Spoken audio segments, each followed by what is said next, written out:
Hello everyone, and welcome to the 9th episode of my survival build series. How's everyone today?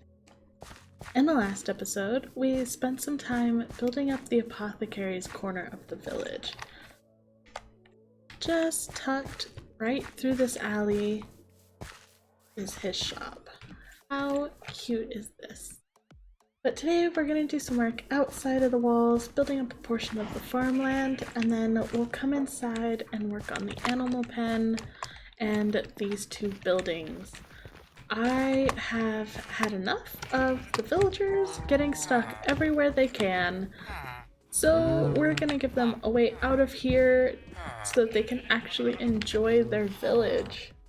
So, for one side of our outside farm, I wanted to have a plant that was a little bright, but still alluded to the nether in a way.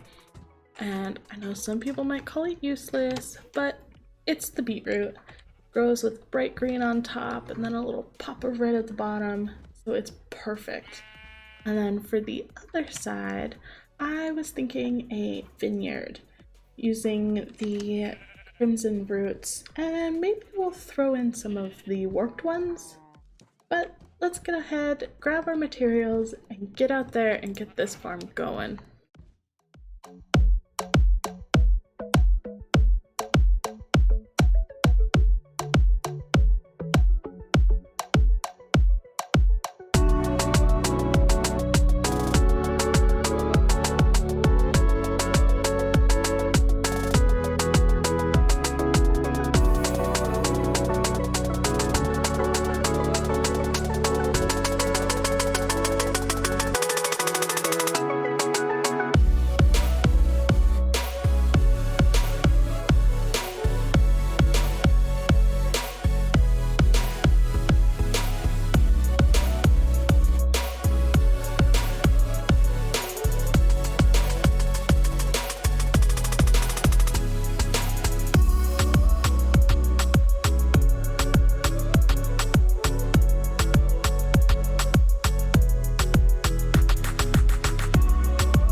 How cute this farm is! Oh, the beetroot was an excellent choice for this.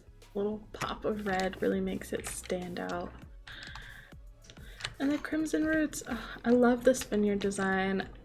You just put 3 fences and then you put trapdoors across, and since the roots count trapdoor as a whole block above it, then they are able to be placed on it. You just have to crouch when you do that.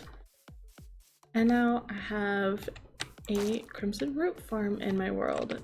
So to harvest them, you just look straight ahead and walk forward, and it won't break off the source, and so you can just keep gathering them. I'm not entirely sure about the warped ones.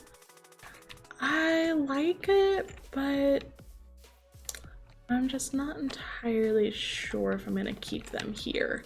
I might relocate them to a different side of the village. And for this massive field, I wanted to break it up. I do plan on basically turning, because there's a river over there, and then there's a river here.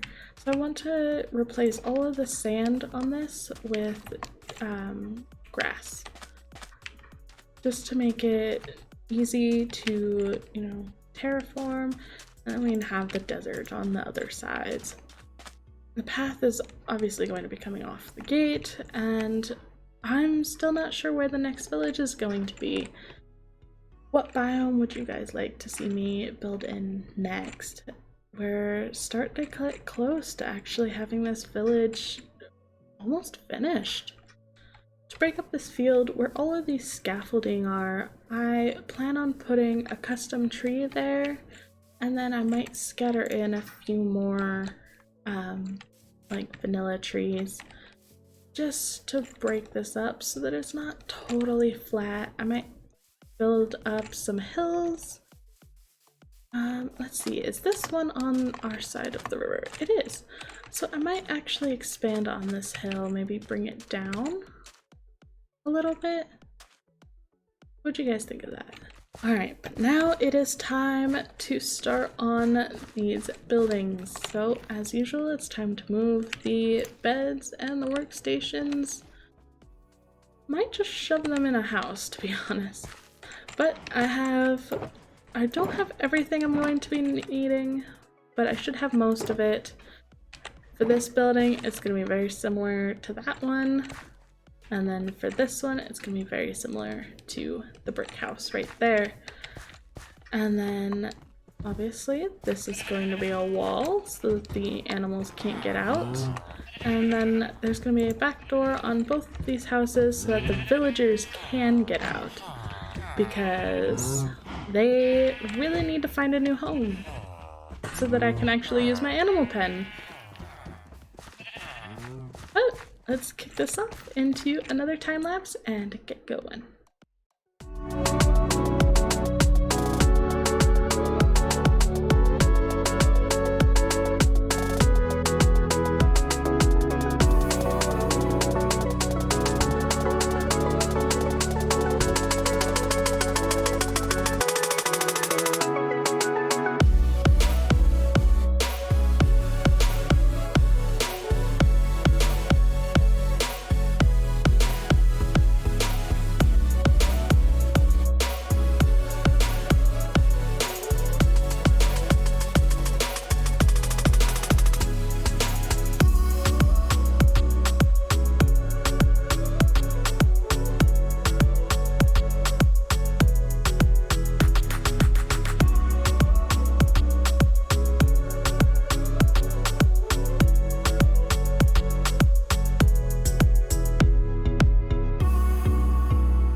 Excuse me, please get out of my face.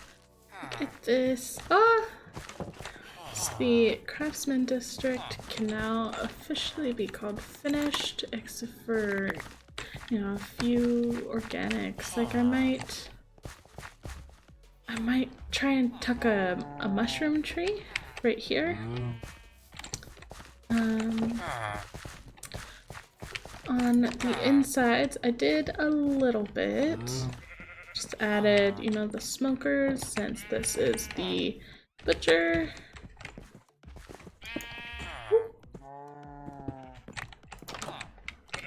The pasture is now actually usable. There aren't a bunch of golems everywhere.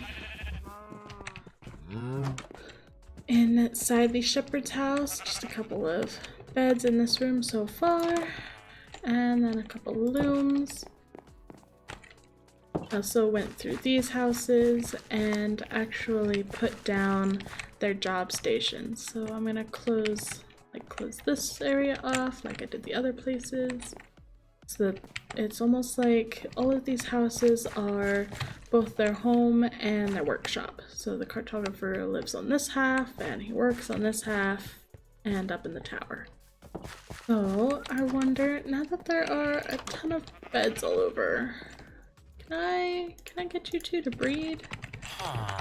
Do you wanna do that? Here, I'll sleep so that it's daytime.